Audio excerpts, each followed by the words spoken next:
Police અને સીઆઈએસએફના સહયોગથી કચ્છના સૌથી મોટા ડિમોલિશનની કાર્યવાહી હાથ ધરાઈ। દેશ વિદેશમાં જાણીતા કંડલા પોર્ટ આસપાસ દીનદયાળ પોર્ટ ઓથોરિટી દ્વારા દબાણ હટાવવાની કામગીરી કરવામાં આવી હતી। 50 વર્ષથી ઊભા થયેલા ગેરકાયદેસર દબાણો પર આખરે પોર્ટ તંત્રએ બુલડોઝર ફેરવી દીધું હતું। પોલીસ અને સીઆઈએસએફના સહયોગથી કચ્છના સૌથી મોટા ડિમોલિશનની કાર્યવાહી એક જ દિવસમાં 600 જેટલા કાચા પાકા દબાણો તોડી પડાયા હતા। આમ અંદાજે 400 કરોડની 150 એકર જમીનને દબાણ મુક્ત કરાઈ હતી। આ ડિમોલેશનના પગલે ઝૂંપડપટ્ટીમાં રહેતા અંદાજે 5,500 લોકોને રાતોરાત ઉચાળા ભરવાનો વારો આવ્યો છે। કંડલામાં કાયદો અને વ્યવસ્થાને પડકાર આપતા પ્રશ્નો સતત ઊભા થઈ રહ્યા હતા, ત્યારે અહીં ક્રીકમાં સતત વધતા જતા ઝૂંપડાઓ અને દબાણો એક મોટો પ્રશ્ન દશકાઓથી બનેલો હતો। વારંવાર તેમને અહીંથી હટી જવા માટે જાણ કરાઈ હતી, પરંતુ કોઈ કાર્યવાહી થઈ ન હતી। ત્યારે વર્ષોથી આ પ્રશ્ન અટકેલો હતો અને નવા કંડલાના બન્ના વિસ્તાર ઉપરાંત જૂના કંડલાના ઇફકો ઝૂંપડા તરીકે ઓળખાતા વિસ્તારમાં દબાણ હટાવવાની કામગીરી કરાઈ હતી।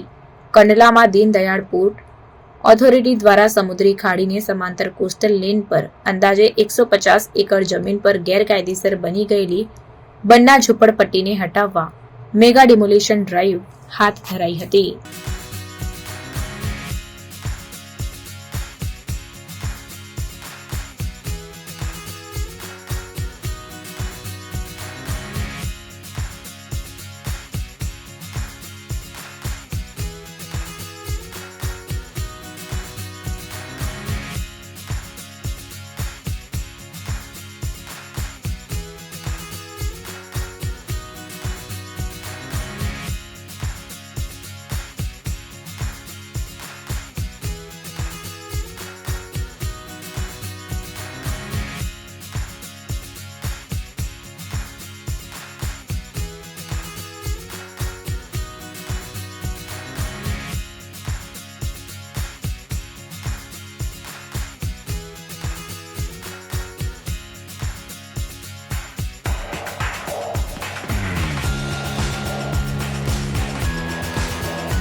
खबरों के लिए चैनल को सब्सक्राइब कीजिए।